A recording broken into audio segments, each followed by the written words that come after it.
In his spring debut, Nolan McLean was throwing even harder than last year, and he looks like he's about to have a rookie season for the ages.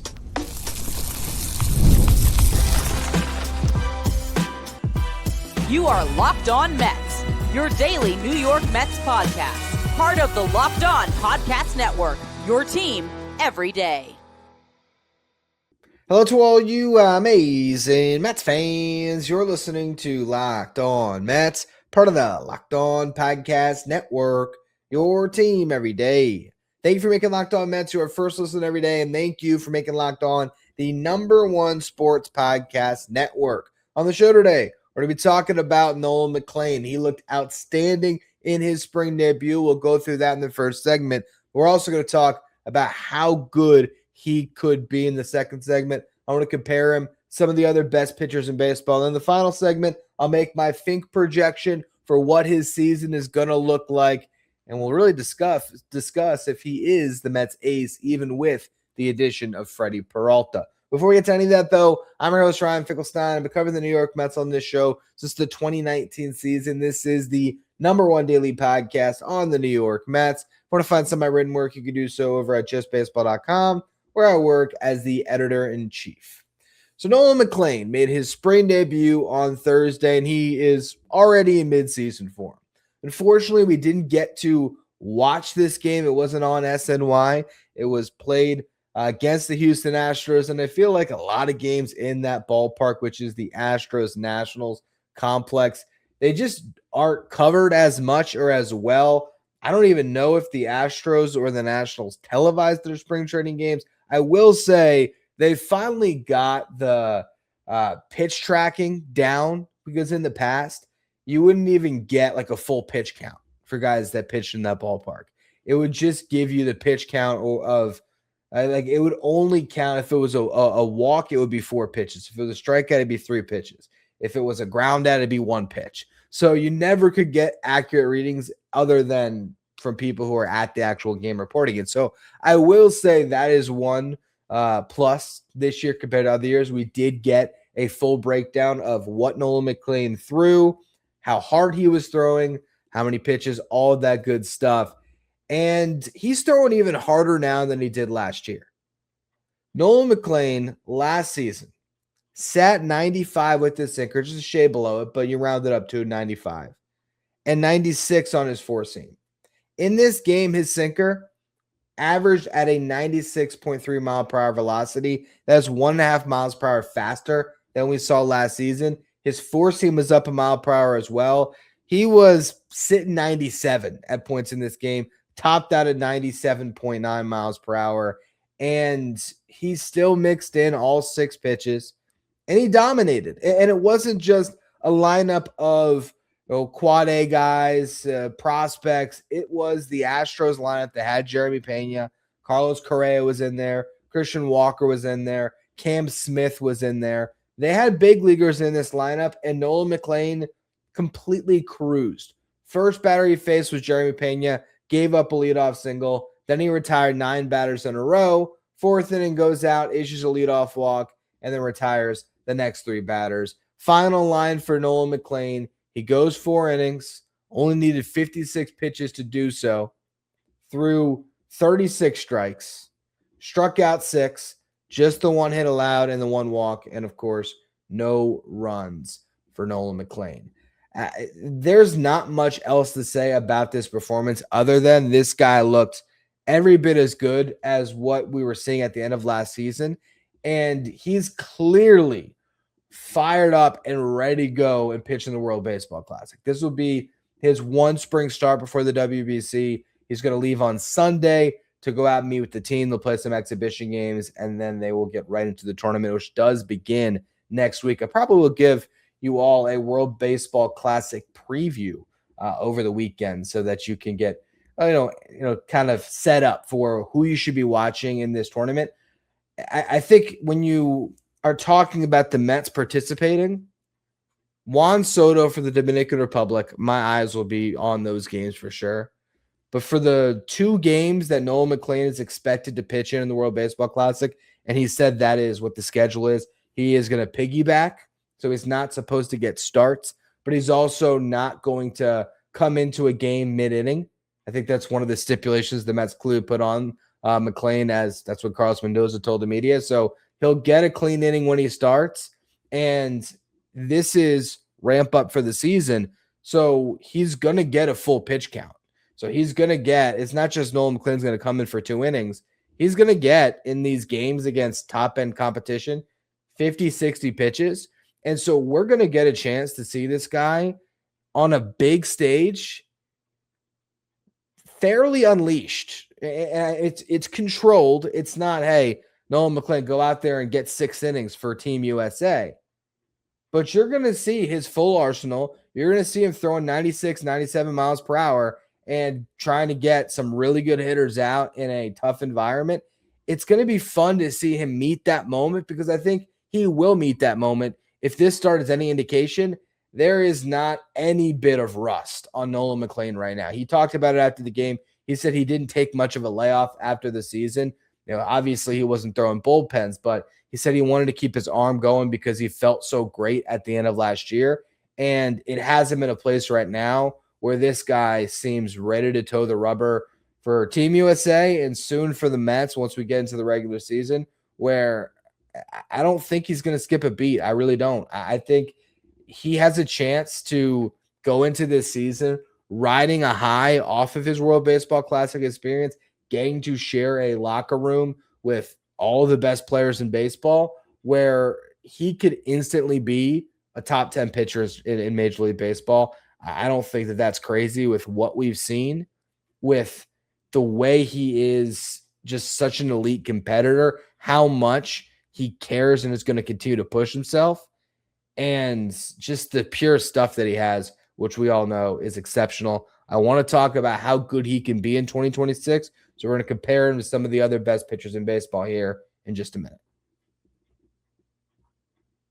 Today's episode is brought to you by Game Time. MLB opening day is almost here. You can feel it. The anticipation is building. A fresh start, a clean 162-game marathon the Mets are ready to embark on. If you want to be in the ballpark, you got to use Game Time, because that's going to stop that feeling of getting tickets where it's such a grind, where you have to deal with long queues, surprise fees, prices that jump out checkout. With Game Time, you don't have to worry about any of that, because the Game Time app gives fans the advantage with constant innovation. It's how you unlock amazing tickets and experiences in just a few taps. It's simple to use, and the Game Time guarantee means you're going to get 100% authentic tickets delivered on time at the best price. And the best part, fees are now included in the price that you see. So you're not going to see your prices spike at checkout. What you're seeing when you're browsing for tickets, that is the price you pay, period. You can also view your seat before you buy with their panoramic view,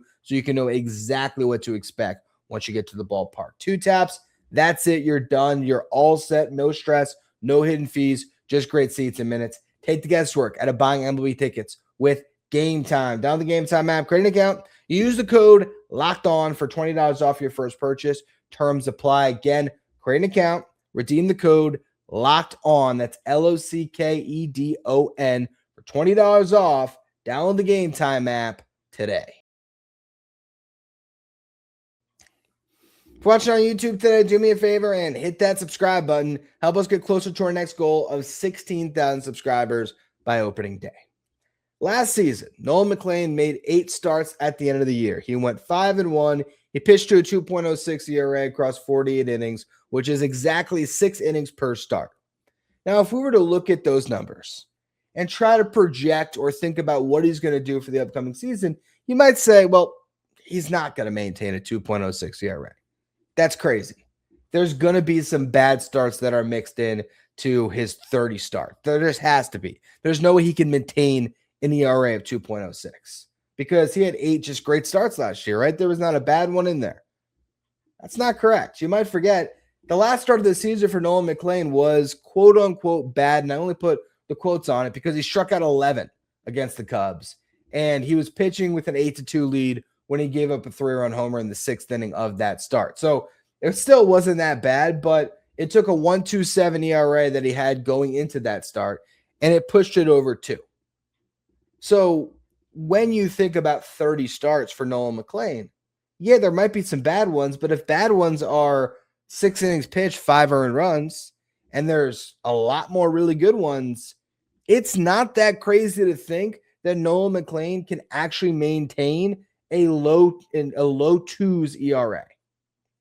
Nolan McLean is a lot closer to Paul Skeens than I think a lot of people would think. And I know that's a crazy comp because Paul Skeens is either the best pitcher in baseball or the second best pitcher in baseball. And if you want to go by right-handed pitchers, because Skubal is a lefty, you can just flatly say Paul Skeens is the best right-handed pitcher in baseball. Paul Skeens sits 98. It's a little bit different than Nolan McLean. And I don't want to entirely put that pressure on McClain and that expectation for fans on what he can become to say, oh, he's going to be right there with Skeens. But I do think that Paul Skeens is a close enough comparison as far as guys who just have elite stuff to try to see, well, how does Paul Skeens keep his ERA so low? So I looked through his starts last season. He had one start where he gave up 5 runs, just one. He had 3 starts where he gave up 4 runs and 2 starts where he gave up 3 runs. In his other 26 starts, he gave up 2 earned runs or less. 26 other starts, 2 earned runs or less. 20 of those were quality starts where he went at least 6 innings. So when you look at Paul Skeens and how he gets to an ERA where it's been right below 2 in each of his first 2 seasons, his career ERA is 1.96. How he gets there is because most days lineups just have no chance. And I think that's going to be the case for Nolan McLean. Now, there's going to be a few times where a pitcher has a bad start.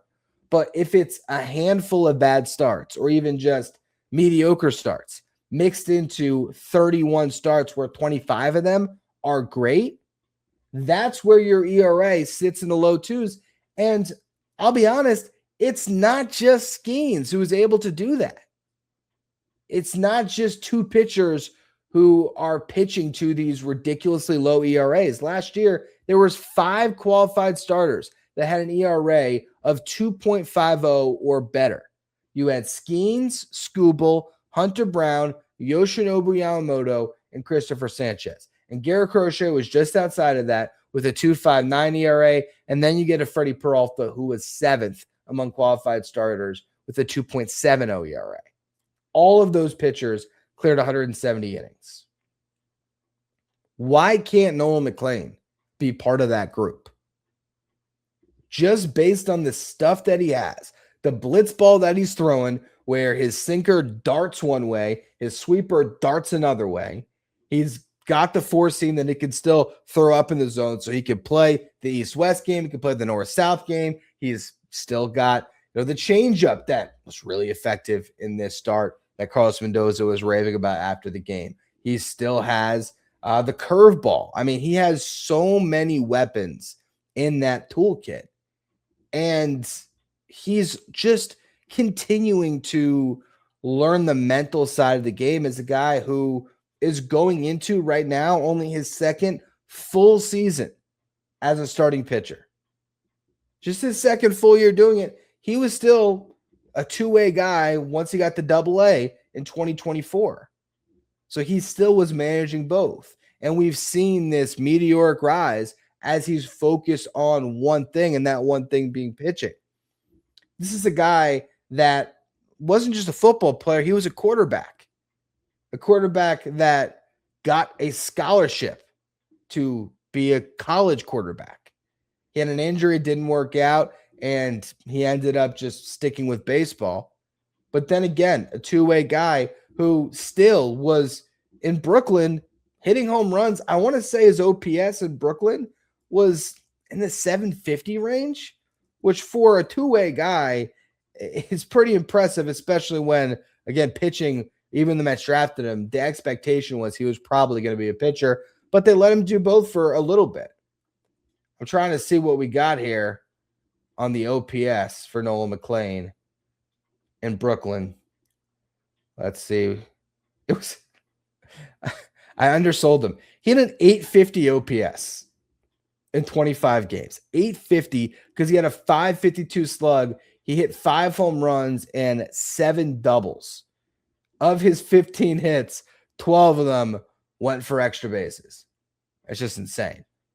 This is an elite athlete who is getting better and better as a pitcher. And he is, your favorite pitcher's favorite pitcher. Everybody loves to watch Nolan McLean because for pitchers who understand all the data points, they're looking at the numbers on what Nolan McLean is doing, his spin rates, the way that the pitches are breaking from each way, the axes and all these different things. And they're baffled at how this guy is able to do what he does. He should eventually get to the point where he belongs in that conversation with Skeens, with Scooble, with Hunter Brown, with Yoshinobu Yamamoto. I really think he can be at the top of this sport. And I don't think he has to wait. The thing about pitchers is if the stuff is great, you can be great immediately. Position players, yes, the great ones will have amazing rookie seasons and they won't skip a beat and they'll be awesome in the big leagues. But it seems like you might take a little bit more of your lumps as a position player where it can take a little bit more time. There's a little bit more of a learning curve to make that last jump. For a pitcher, if your stuff is good, you're going to get outs. It's just that simple.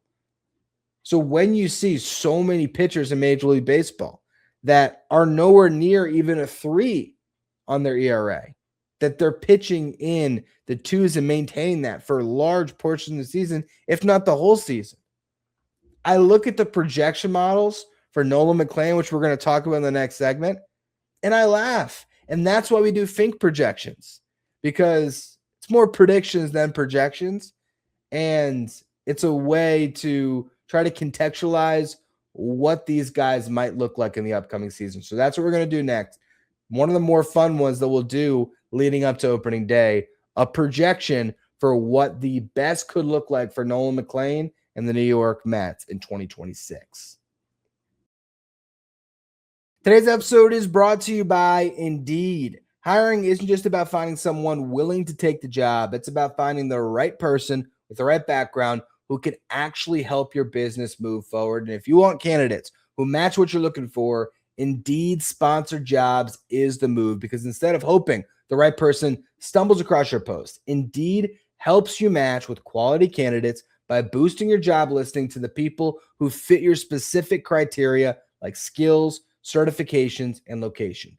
That's what I like about Indeed. You can get specific and target exactly what you need. It saves you time because instead of spending so much energy sorting through mismatches, with sponsored jobs, your post gets seen by candidates who are actually a fit. So if you're hiring, spend less time searching and more time interviewing candidates who check all the boxes with Indeed sponsored jobs. Listeners of this show will get $75 in sponsored job credit to help get your job the premium status it deserves at Indeed.com/podcast. That's Indeed.com/podcast. Terms and conditions apply. Hiring, do it the right way with Indeed. Now it's time to talk about projections. And this is where I love our new series of Fink Projections, because when you look at the projections on Fangraphs that are based on real models, it's not like I have some computer model that I'm putting data into and spitting out my projections. My projections are more predictions. And the reason why I like making these is because I can project or predict a high-end outcome. Whereas with Fangraphs, you are looking at the middle ground of a simulation. So if you run Nolan McLean's data into a computer and you get the best possible outcome, you're not going to see that in a Fangraphs projection. You're going to see the combination of that best one with his worst outcome, and it falls somewhere in the middle. And I feel like at times with players that don't have that much of a track record, you just get projections that tell you nothing. I look at Nolan McLean's projections from Fangraphs. They all have him at 26 starts. They all have him between 145 and 152 innings pitched, and they have the ERA between 3.69 and 3.94. They have his WAR at 1.9 to 2.7. This is, again, a range of 6-7 models, and this is me just kind of giving you the top end, the top end innings and the bottom end, and giving you kind of a general range that they're projecting. Well, his WAR last year was 1.2. 1.2. Again, he averaged 6 innings per start. So if he makes 30 starts, or even in this case, if he makes 26 starts, you're looking at, even there, lowest end, 26 times 6. That is 156 innings, higher than any of the projection models. So that's why I like doing these Fink projections, because we can get a little crazy, we can get a little bold, and we can predict or project some monster seasons for Mets players. And I'm going to be bullish on Nolan McLean, because I think his stuff right now is as good as most pitchers in all of baseball. I really do. If you had to do a fantasy draft, right, where we're going to just scramble up all the pitchers in Major League Baseball, or all the players in Major League Baseball, and I have to pick a pitcher, and Paul Skeens and Tarek Skubal are off the board, I don't know how many arms I'm taking over Nolan McLean. I'm probably going to grab Yoshinobu Yamamoto. I might grab Garrett Crochet. There's, of course, if you're talking about the upcoming season, you'd be remiss to not talk about innings eaters like Christopher Sanchez and Logan Webb, that I think you are a pretty safe bet to get you to 200 innings. But I don't think I'm actually taking those guys over Nolan McLean, especially if we're talking one game sample. I need to win a baseball game. Nolan McLean's stuff is elite. And so when I was coming up with my projections, I'm going to project him to be elite. And what was elite last year when it comes to ERA? You had Skubal and Skeens were the only two guys that cleared a 2.4 ERA. But again, you had 3 additional guys that were sitting in the 2.4s. I think Nolan McLean could absolutely even do better than this. I think he could be as good as anyone, but I think he could be in the 2.4s. So my projected ERA for Nolan McLean is 2.40. My projected amount of starts for McClain is 31. And I think he's going to average 6 innings per start again. So 31 times 6, that's 186 innings. I then took 186 innings and I said, all right, I think his strikeout per 9, probably over 10. And so I think I took 10.333. So, 10 strikeouts per 9. And then I added, a little extra on the fraction there. I ended up coming up with what his strikeout per inning would be. And then I multiplied it by the 186. Got around the 215 range, and I liked it. So, again, the Fink projections for Nolan McLean, 31 starts, 186 innings at a 2.40 ERA with 215 strikeouts. Now, that's a crazy stat line to put out there. But hey, I projected that Juan Soto was going to hit 55 home runs a couple weeks ago. So, hey, these are getting wild for some. And for other guys, you're going to see once we get to, Freddy Peralta might be a little more modest. I was a little more modest on Senga and Minaya. But I just feel like with Nolan McLean, you got to project or predict he's going to have a huge season, because I don't know what hole I could poke in this guy's game. He doesn't throw hard enough. Well, that's not true. He doesn't have enough weapons. That's clearly not true. He doesn't have enough command. Okay, maybe that's something he can work on, is improving his command. But that's the only thing that separates him from being a Cy Young candidate and an unbelievable number 2. Like, that's it. Command could be a little bit better. Not as far as issuing walks. He did a pretty good job of that. But more so just he can be a little bit more fine-tuned in setting up his pitches and his command overall. But it's also hard to command pitches that break the way his pitches break, and you're still getting plenty of chase and a lot of whiffs. So it's really just this guy getting more time to just become a better pitcher with reps. And that's going to happen. There was a interview between Jerry Blevins, was kind of the guy that was the host, and he was talking to McClain, Jonah Tong, and Christian Scott got to replace Braden Sproat in that trio for this conversation on SNY. And there was one question that stood out to me that I thought was pretty funny. And they were talking about Brooklyn, and Jerry Blevins was asking, "Oh, did you guys ever ride the Cyclone when you were playing for the Cyclones?" And none of them did. And then he asked about the hot dog eating contest. And he said, if you guys were in a hot dog eating contest, like, who would win, who would do the best? And, Jonah Tong's answer is, I think I'd feel gross after eating 3 hot dogs. Christian Scott's like, yeah, I wouldn't do that. Nolan McLean said, I think I can average 2 hot dogs a minute. Give me 10 minutes. I think I can put down 20 hot dogs. It's just wild, the confidence that he has. And it shows, again, who cares? It's a fun question. It's not a big deal. But even though it's not a serious question, the way he took the question and how it's, I'd be awesome at that. He said, I'd give Joey a run for his money. Joey being Joey Chestnut, who is insane and obviously the best at that sport. And there's no chance that McClain could compete. But the fact that he would have the confidence to just say that he would and say, I can get 2 down. It makes you think that if they actually did this, Jonah Tong, Christian Scott, normal people aren't going to actually try to shove 20 hot dogs down in 10 minutes. Nolan McLean probably would, because he's that type of a competitor. And I remember on his debut, right, his dad was interviewed on the game broadcast, and he talked about how everything is a competition for Nolan. That's 100% true. And when you have a guy that's supremely competitive, who's also supremely athletic and incredibly gifted at pitching, he just has a natural ability to spin the baseball. You have someone that has no ceiling. And that's the bottom line of my projection. And when we talk about the New York Mets this season, Freddy Peralta will likely get the opening day nod, and rightfully so. He's done more in his career. And the hope is he gets that nod off of getting a contract extension this spring, because I do think that Peralta is still a huge addition to this team, and he takes a lot of pressure off of Nolan McLean's shoulders.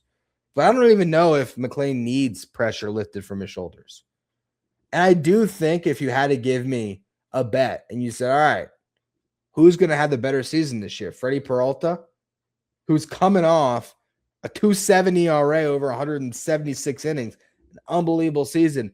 Him and Dylan Cease are the 2 guys that are constantly making their starts over the last 3 years and racking up 200 plus strikeouts. And yet, I still would take Nolan McLean to finish with a better ERA.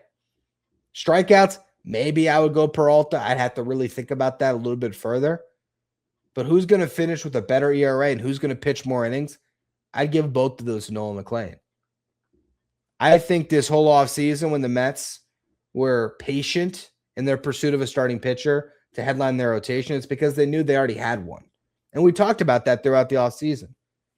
The Mets have co-aces right now, Nolan McLean and Freddy Peralta. Freddy Peralta can get the opening day nod. He can be the front-facing ace. He can be the guy that's on top of the depth chart. But when we get to the end of the season and the 162 games are over, I'd be pretty surprised if the best pitcher on the New York Mets was not Nolan McLean. He's that good. He's that big of a development story for this farm system. And I can't wait to watch his full rookie season. He got a little bit of a red shirt taste of it last year, and now he still gets to be a rookie, and he is the favorite to win NL Rookie of the Year, and rightfully so. And I wouldn't be surprised if he's getting some Cy Young votes when it's all said and done. I don't think he's going to win that award just yet, but I wouldn't rule out a top 10 Cy Young finish for Nolan McLean. I think there is, again, no ceiling that you can put on this kid and what he can do for the Mets this season. So hopefully he has a good run through the WBC. He comes back ready to go, and we see 30 starts of Nolan McLean this year, because if we get 30 starts of him in the big leagues, that's going to be a huge driver for this team winning the division and being very successful in the 2026 season. And that's going to be all for this edition of Locked On Mets.